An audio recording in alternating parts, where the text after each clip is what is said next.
Hem Hemanam, Hem Puarnam, Nipianam, Niching Honchanam.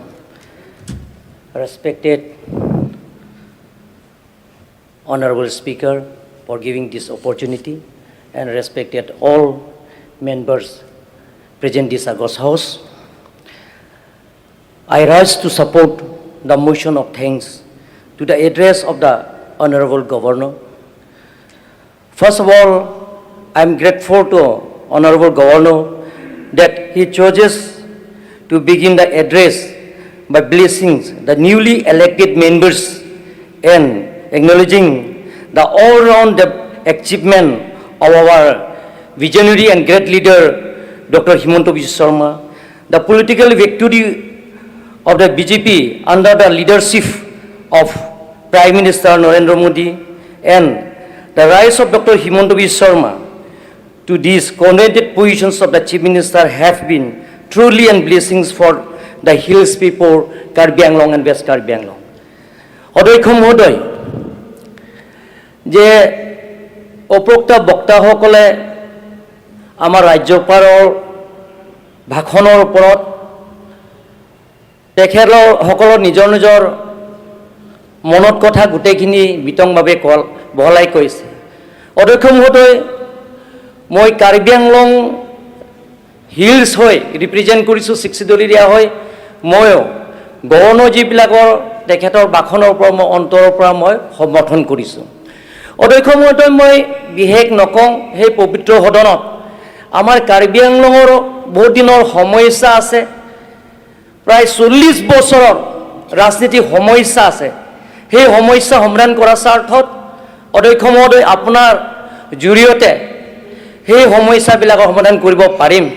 আৰু সেই প্ৰস্তাৱটো অধ্যক্ষ মহোদয়, যে আপুনি যেতিয়া ৰাজ্যিক সভাপতি আছিলে, তেতিয়া বৰ্তমান ৰাজ্যিক সভাপতি দিলীপ শইকীয়া সাধাৰণ সম্পাদক আছিলে। সেই সময় আপুনি PWD গেছ হাউচ আমাক মাতি কাৰ্বি আংলং, ডিমা হাছাও আৰু ৱেষ্ট কাৰ্বি আংলঙৰ ডিষ্ট্ৰিক্ট আৰু বোৰ্ড কাউন্সিলত আপুনি মাতি সেইদিনা আমি প্ৰস্তাৱ লৈছে আপোনাৰ নেতৃত্বত, যে কাৰ্বি আংলঙৰ বহুত দিনৰ আন্দোলন কৰি আহিছে, সংগ্ৰাম কৰি আহিছে, অট'নমাছ ষ্টেটৰ সমস্যা, আৰ্টিকল 244A ইমপ্লিমেণ্টেশ্যনৰ সমস্যা, সেই সমাধান কৰাৰ স্বাৰ্থত আপুনি প্ৰস্তাৱ লৈছে যে কেন্দ্ৰ চৰকাৰৰ পঠাব বা অসম ৰাজ্যিক তৰফৰ পৰা আপুনি কোনো আপত্তি নাই বুলি সেই প্ৰস্তাৱটো গ্ৰহণ কৰিছে। অধ্যক্ষ মহোদয়, আজি আপুনি চাওক, কাৰ্বি আংলঙত যদি আপুনি চায় যে অট'নমাছ ষ্টেটৰ আন্দোলনত আপোনালোকে ভুল ভাবিব নালাগে যে autonomous state mean state within the state of Assam, যে অসমৰ আমি বিভাজন নকৰোঁ, অসমৰ বৰ অসম কৰাৰ স্বাৰ্থত যে কাৰ্বি আংলঙত যে আপোনালোকে জানে যে চাৰিসীমা বহুত ডাঙৰ, bigger than Goa and Sikkim, even Tripura also.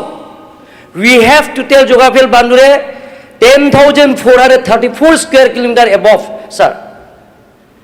এইটো as per Constitution of India, Article 244A, সেইটো আমি বিচাৰিছোঁ। আৰু সেইটো সংগ্ৰাম কৰা সময় আমি কাৰ্বি আংলং আৰু ডিমা হাছাও ৰাইজে যে মিলিটেন্টছ গ্ৰুপৰ বহুতৰ যুৱক যুৱতীয়ে ওলাই আহিছে, in the name of the autonomous state, in the banner of the autonomous state, তেওঁলোকৰ বন্দুক ধৰিবলগীয়া হৈছে।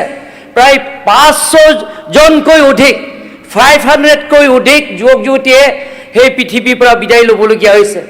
কিন্তু অধ্যক্ষ মহোদয়, ডক্টৰ হিমন্ত বিশ্ব শৰ্মা ডাঙৰীয়াৰ নেতৃত্বত যিবিলাকৰ পৰিয়ালক যে কংগ্ৰেছৰ শাসনৰ আমোলত অধ্যক্ষ মহোদয় 1 পইচা তেওঁলোকক দিয়া নাই, কিন্তু ডক্টৰ হিমন্ত বিশ্ব শৰ্মা ডাঙৰীয়াৰ নেতৃত্ব লোৱাৰ পিছত অধ্যক্ষ মহোদয় প্ৰত্যেকজন শ্বহীদ পৰিয়ালক 5 লাখ টকা দিছে, 500 পৰিয়ালক। সেইটো আমাৰ কাৰ্বি আংলং আৰু ডিমা হাছাও ৰাইজক ধন্যবাদ দিছোঁ। অধ্যক্ষ মহোদয়, সেই 10টা মিলিটেণ্ট গ্ৰুপত জন্ম হোৱা একমাত্ৰ কাৰণটো হ'ল অট'নমাছ ষ্টেটৰ সমস্যা সমাধান কৰাৰ স্বাৰ্থত।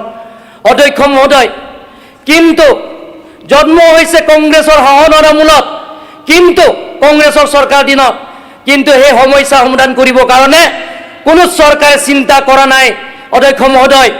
কিন্তু সেই 10টা মিলিটেণ্ট গ্ৰুপছত অমিত শ্বাহ গৃহমন্ত্ৰীয়ে সহায়ক ডক্টৰ হিমন্ত বিশ্ব শৰ্মা ডাঙৰীয়াৰ নেতৃত্ব লোৱাৰ পিছত 10টা সংগঠন লগত আলাপ আলোচনা কৰি কেন্দ্ৰ চৰকাৰ ৰাজ্য চৰকাৰৰ লগত আলাপ আলোচনা কৰি শান্তি চুক্তি কৰা হৈছে মেমৰেণ্ডাম অফ সেটেলমেণ্ট শান্তি চুক্তি কৰি এতিয়া কাৰ্বি আংলং আৰু ডিমা হাছাওৰ স্থায়ী শান্তি হৈছে অধ্যক্ষ মহোদয় আপোনাৰ নেতৃত্বতে ডক্টৰ হিমন্ত বিশ্ব শৰ্মা ডাঙৰীয়াৰ নেতৃত্বত চৰকাৰ দিনতে আমাৰ কাৰ্বি আংলং আৰু ডিমা হাছাওৰ সমস্যাটো সমাধান কৰিব পাৰিব বুলি মই আশাবাদী সন্মানীয় সদস্যসকল আপোনালোকে সমৰ্থন কৰিব লাগিব কাৰ্বি আংলঙত পোন প্ৰথমবাৰ ইতিহাস সেই পবিত্ৰ সদনত নিজৰ মাতৃভাষা জীয়াই ৰখাৰ স্বাৰ্থত যে ডক্টৰ হিমন্ত বিশ্ব শৰ্মা ডাঙৰীয়াই যে ইয়াত যে বিধায়কসকলৰ নিজৰ মাতৃভাষাৰ পৰা শপত লোৱা সুবিধা দিয়াটো আমাৰ